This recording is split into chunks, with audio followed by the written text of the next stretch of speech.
افسوسناک واقعہ پیش آیا. اتنا بڑی مسجد، مدینہ مسجد طارق روڈ کے اوپر، میں تو سمجھ رہا تھا 25-30 سال، ایسے اندازہ لگایا تھا، پتہ چلا کہ 40 سال سے قائم. اور پورے طارق روڈ کے اوپر اول سے آخر تک کوئی اور مسجد نہیں، اور پارک برابر میں پیچھے پڑا ہوا ہے. اس کے بارے میں حکم دے دیا، ڈھا دو اس کو، پارک بناؤ اس کو. خدا کا خوف کرنا چاہیے. لوگ اس سلسلے میں بڑی غلط فہمی میں مبتلا ہیں.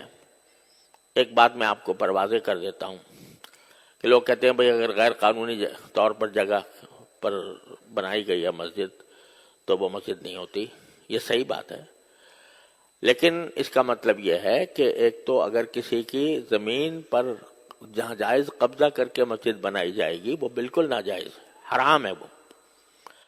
اسی طرح اگر کسی سرکاری جگہ پر بنائی جائے گی تو بھی اصل بات یہ ہے کہ نہیں بنانی چاہیے.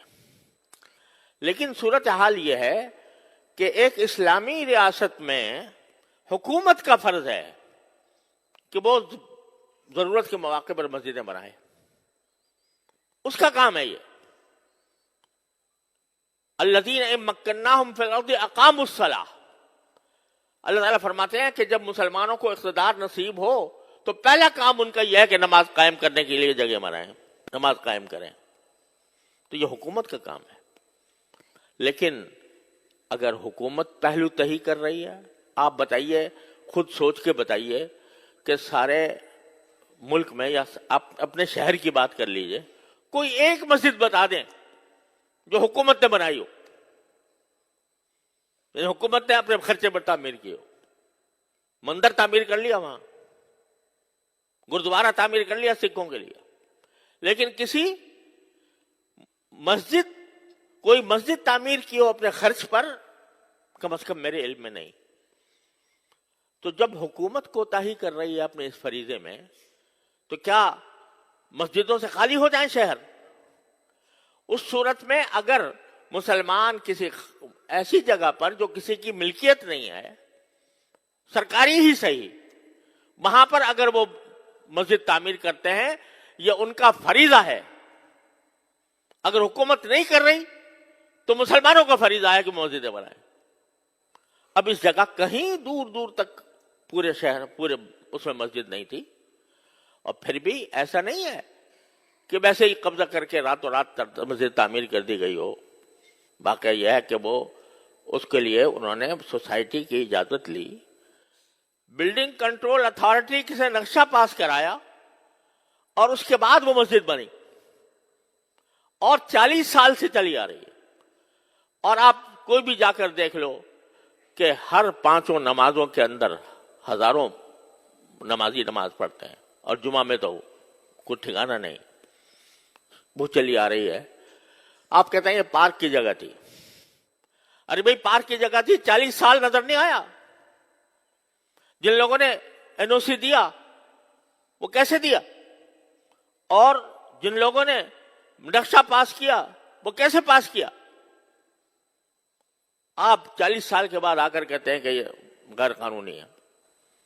اور میں نے وہ فیصلہ دیکھا جس فیصلے کے تحت یہ بات کہی گئی ہے. افسوس ہوتا ہے کہ اتنا بڑا مسئلہ، اور مشکل سے میرے خیال میں 20 سطروں میں لکھا گیا ہے، 22 سطروں میں.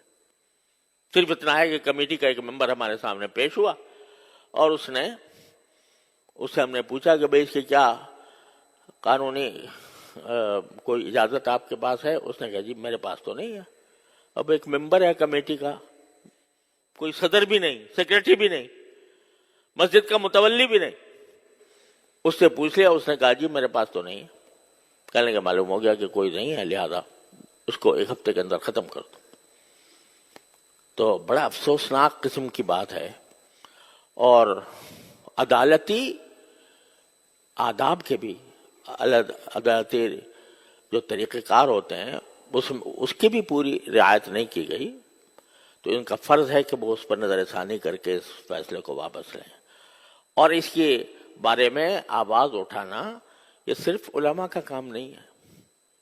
ہر بات میں یہی بولیں بھئی مسلمان بھی تو ہیں، وہ ہر مسلمان کے ذمہ ہے کہ وہ اس بارے میں قانون کے دائرے میں رہ کر، قانون کے دائرے میں رہ کر، لا قانونیت ہم نہیں چاہتے، ہم نے کبھی بھی لا قانونیت کی ترغیب نہیں دی، لیکن قانون کے دائرے میں رہتے ہوئے اس کے خلاف آواز بھی اٹھائیں، اور جو عدالتی طریقہ کار ہے نظر ثانی کا، وہ نظر ثانی کا طریقہ اختیار کریں۔ تو یہ ہر مسلمان کا فرض ہے۔